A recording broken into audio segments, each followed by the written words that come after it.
தலத்தை உள்ளத்துல வச்சு புட்டோம்.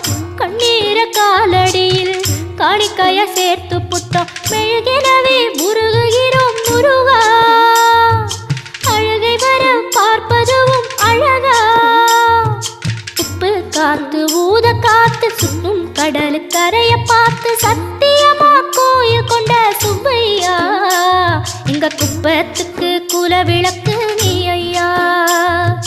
திருச்செந்தூர் ஆண்டவனே வேல் முருகா, தினமுனக்கு நன்றி சொல்வோம் மால் மருகா. திருவடியில் தவமிருப்போம் திருமுருகா, தீர்ப்பெழுது நலமெனவே